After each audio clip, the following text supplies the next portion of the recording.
Bay City Record Show right now. They have it twice a year. Once in the spring, once in the fall. Let's see what kind of fun things we can find in there in Switzerland.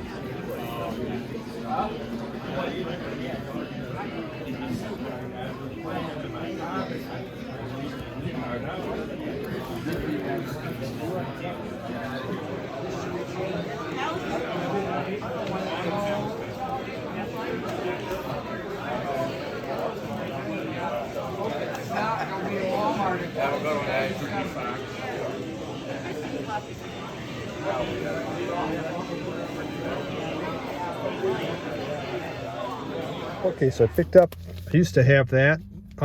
It's kind of I've been trying to get about 4 of his, and that was the last one I really wanted. Silos, this is just an incredibly good album. Used to have CD, absolutely outstanding. I was just given that. I don't know what it is. Here, there you go. Okay, no idea. Ultravox, love Vienna, didn't have it yet. Why not get a Japanese pressing? And Randy Holman, and there's an autograph on there. So, hey, FOMA. All right, that's what we got at the show. The opening, the record show, that was our local one. It's about a month ago. It just takes a while for me to get something out. Happened in Bay City. It's a small one, you know, we're a smaller area, but they have it twice a year. And I actually went in the morning, and which was kind of too bad because I was going to try to meet some people there in the afternoon, but just how my schedule suddenly had to work out. When I go to these, actually I did very well. I brought like only, you know, a limited amount of money, $100, came back with some of it. I would say I spend most of my time walking around just talking to people, just meeting, you know, the different vendors that I know and talk with them and just see what's going on. There used to be something that really thrilled and excited me.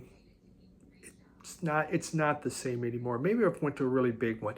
I think my biggest issue is I don't plan it. And really, if you're going to go to these, I think it's best to have a game plan, especially the bigger they are, to kind of know here's what I want and here's what I'm looking for. And I haven't done that. And you know, I'm just going in seeing what catches my eye. And that means you're just kind of wandering around aimlessly, hoping that something's going to catch your eye. And all this fine stuff, you saw what I found there. Some pretty good deal, some not so good deal. That's what happens when you're at a record show. You never know, but it was a good time. So the second part of this, yeah, I will show some records because this is a vinyl channel, but I want to show some other stuff too. It's kind of a rambling, but it's really kind of bugging me, or I keep thinking about it as I see record prices going up, and you know, and different things are happening, and it's about history, and history always repeats. It's just a fact of life. History repeats itself. And so I think back, and what we're going to go back to is I'm going to go to baseball cards. In the 60s, early 70s, I was really into baseball cards. About 72, I switched and I went to 45s. I was getting older now, becoming a teenager. So suddenly baseball cards wasn't a part of things. I wanted 45s. And I moved my spendable income from paper outs and mowing yards went into buying 45s instead of baseball cards. In the late 80s, baseball cards, or just trading cards as a whole, made a comeback. And it took off. And I'm working in retail, and you started to see all of this stuff. And it just became, you know, suddenly there was this market. So what happens? You have a couple magazines, you get a couple more magazines starting up, talking about this, getting things excited. The major retailers suddenly began to carrying baseball cards. You know, Kmart, Walmart, Target didn't have cards, but they're seeing this, it's getting better. So they start to carry cards now. Sound familiar, vinyl? Then Well, what do you do? So they're starting to bring them in. Now the card companies, more card companies jump into the game. And then the different card companies make sub-card companies. So, okay, I'm Topps, but now we have an Upper Deck. We have a premium brand of card. 45 RPM, 45 RPM vinyl. Premium brand. Or we're going to have our own special type of card, our own coloring. And then Walmart and Kmart and Target said, no, we're going to have our own special edition baseball cards. And they did. And they had special packs that just, you could only find these. These were exclusive at those particular retail stores. And people would go in and get excited and snap them up. And go, oh man, I got this, I got this. Does any of this sound familiar? But guess what happened? Prices kept going up. More people entered the market to sell baseball cards. Every town had a baseball card shop. Just a little tiny shop, some guy, baseball cards. Or any other kind of trading cards, because it became not just baseball. Now you have football, hockey, you had auto racing, Marvel, comics, anything. I had a Twin Peaks set. I really got into this. At one time, before the flood, I had 500,000 baseball cards, over 500,000 baseball cards, because I was going to shows and selling baseball cards. When it originally started, it was Topps trading cards, right? There's this Topps is from, this is 1969, Thurman Munson. That's actually a very valuable card. I was looking for $15 at the time. Don't know what that's worth. It's kind of plain, right? In 71, here's another Thurman Thompson, $14. He died early, but was a great catcher for the Yankees. Then things began to kind of change. More cards came in. Here's a 91. This is from Score. Notice, it's getting a little fancier and cool looking border. But then we began getting into other things. There's a Jeff Gordon rookie card from NASCAR. Okay, $5 on that sucker. Then like here, so remember this Topps, how Topps was looking? They came up with this premium Upper Deck now. Now we're getting fancier, this nice little Roger Clemens card. And then we got fancier yet, Pinnacle. Look at that, the gold coming in. Upper Deck makes it even fancier. They're foil bound. And then you get like this. It was color variations. Every company, they would make color variations of it. So you would want to collect, you would want to get more because it's going to become more valuable. And suddenly a pack of trading cards was over $2. Skyrocketed. Why? I'll tell you why. Here's what they said. There's a shortage on card stock. So many people are collecting baseball cards that we don't have enough card stock, and thus there's not a lot of supply, so we have to raise the price. Does any of this sound familiar? So what happened to baseball cards? It bottomed out. People began to sell. The price got so high that people went on to something else. And that's what history does. History just says we move on. We go on to the next thing. We just find what is the next thing. We're going to move to that, generally speaking. There are some people like myself in the hobby, vinyl, that I've stuck with it for over 50 years. But baseball cards, I didn't. I didn't sell mine off though. I just waited for a flood to come and get rid of them that way. Easy peasy. Now I was going to just sell them when I retired. I got a lot of extra time on my hand now. Got to figure out what to do.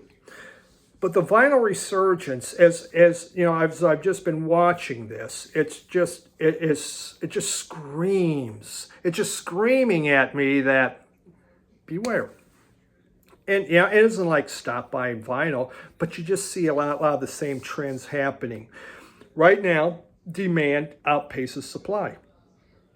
And so prices will always go up when demand outpaces supply because you can try to get more because people want it. Taylor Swift could probably charge whatever she wants and people are going to buy it. Demand for it. The color variants, I was, you're just thinking, let me show you this here. So, I mean, color variants, like baseball cards, I mean, they're really cool. You have this album here, The Sacred Soul. I mean, this is neat. Isn't that cool? How fun is that? We buy it because that's fun. But I was just at my local store, and we were talking, and, you know, Lou Reed has out an album. And for black vinyl, $30. For yellow vinyl, $35. Yellow collectible vinyl. I went $30 because what's going to happen eventually, I'm going to pay more. It might jump up, but things will come back down. And is it going to make, if it's for the music, then the black's going to work. But you see this now. It used to be kind of the same price, but they're starting to separate. They're starting to get different prices. And then, you know, and think about this. The special edition, you know, trying to grab stuff. This is the 45 RPM Porgy and Bess that just came out. Here's my original. I needed an album cover. So for that album cover, I just spent $100. I bought this. It's Miles Davis. I've said on MoFi's, that's the one guy I will buy. Otherwise, for a lot, I'm not buying anymore. The thing is, for that much money, I just stopped buying a bunch of other vinyl. I got one, but maybe 3, 4 other albums now. It used to be 5 or 6. I'm not going to get. I just cut down that demand for those because I spent my limited income on one instead of a bunch. And that's what happens as we get more of these expensive things. We only have so much money. Baseball cards, $2 a pack. It used to be 10 cents.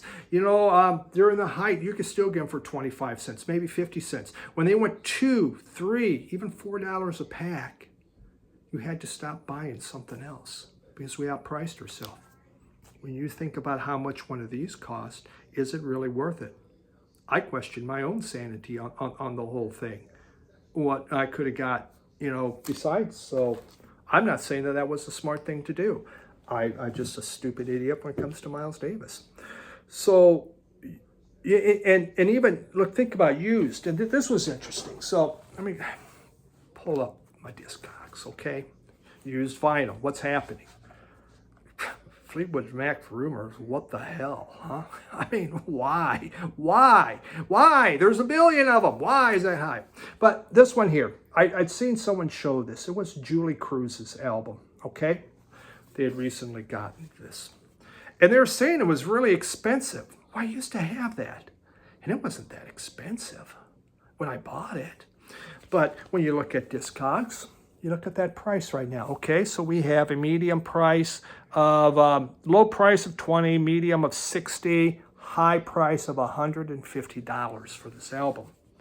An album that really didn't sell that well. I like Julie Cruz, if you remember, for those of you that don't know her, she sang some songs in Twin Peaks that are on here. So looking at that, and hold on, we're going to go back. All right, so we're going to take a look at this thing. So we're just going to hit up here. So last stat, okay, last sold. So we're going to hit that. Let's get some information on this. Let it think here. All right, why did we? Okay, so right now, I can pick up one of those very good plus and very good for $80. Now, medium price was $60, right? $80. Or a very good plus, $112. What the hell? Medium says $6. It's kind of the craziness that we see going on right now with a bunch of this. I'm trying to pull up, when you look at Julie Cruz, you know, there's a chart of the sales. And you'll notice it's gone for a high of $150. There is a low of $19, of $20 on there. But overall, it's averaging, you know, the medium was around $60. But look at these. I mean, $125, $100. And when you look at that chart, you know, it breaks it down. It tells you why, what the condition was. You know, people would write in there on what they're paying. It's just kind of the craziness. But there's nothing wrong with that, because if someone's going to buy it, then why not sell it for that? I mean, That's called supply and demand. That's called capitalism. If someone says, I'll pay you $100 for that $20 album. Well, cheapers. I'd rather just have 20. I think not. And so you can inflate, but prices on Discogs, who sets them? You do, I do. We set those prices. Anybody can set whatever else they want on there, but if we pay for it, we just set those prices. So, what is, you look at the amount of record stores, think of baseball card stores. Everybody, for those of you that age in the 90s, there's baseball card stores everywhere. You now have that, you'll see that with record stores. I've never seen so many record stores in my life. The good ones will survive. I think of my local one, Radio Wasteland. He does very well. He treats his customers right. People who come in to sell, he gives them a fair and decent price. He does very well. But he also really takes care of people like me who've been doing this for over 50 years and will keep doing this. But with all these other places, eventually, like these baseball card stores, there's only so much. And if these prices keep going up on record albums, we can only buy so much. The margins get smaller and smaller. It makes it very, very tough. I go to my record store every Sunday, and people every week come in. I'm just getting into vinyl. I've seen in their 60s, I've seen them in their teens, I've seen them in their preteens, I've seen moms and dads. Almost every Sunday I'm in with Jim for an hour at Radio Wasteland. My visiting hours are noon to 1, by the way. And people will come in and they're getting into vinyl, and that's great. That expands the hobby. But are we going to outprice them? And eventually we will. We're looking for the bargains. Most of them are looking for the dollar albums. They're trying to find this stuff. But it gets more and more difficult. It's just, when you think inflation, recession, that's happening, that's just part of life. You can't blame Democrats. You can't blame Republicans or in any other country, whatever you have. They have nothing to do with inflation and recession. There's little things they do. But the fact of the life is, it always happens. You get them. History repeats itself. When you have growth, you will always have a decrease. Our problem is COVID threw everything off. And so suddenly when COVID went up, everyone was spending money. And so it went to the skyrocketing inflation. It had nothing to do with the politics of it. It's the fact that everyone was sitting at home, nothing to spend on. And when they were let loose, they just went ape shit. It just went nuts. That's what happens. Well, now what? They bought, not enough supply. There's a lot of other issues. That's just what happens. But I'm not, my channel's not about politics, and I don't get into that. But the thing is, you can't blame either side. It has nothing to do with it at all. It happens. So it just, right now, you just think, history repeats. We're going, it just sounds just like the baseball card market. It'll have its ups, it'll have its downs. Those that treat people right, do right, will survive. You will have a lot of record stores will go out of business. You will have record labels go out of business. It's going to happen. We're going to outprice ourselves. Prices will continue to go up.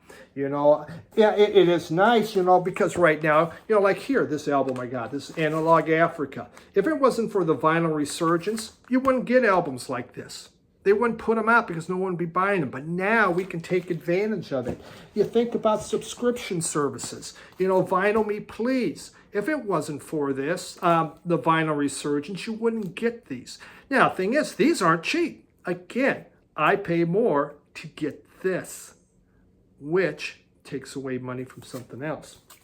And when you look at, way economies go, and the prices go up, it now becomes what's essential and what's non-essential.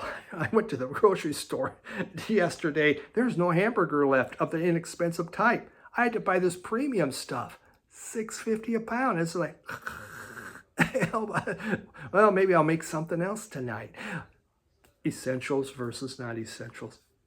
Vinyl, for some of us, is like essential, but we know it's not. So, I just... You know what? I'm not saying don't buy. I'm not saying anything like that. But I do say that the trends are exactly what I saw, what happened when I was in the baseball card market, just exactly the same way. And eventually everyone began having fire sales trying to get rid of everything. You don't have to. You can wait for a flood to come and get rid of it, just so you know. But things will change.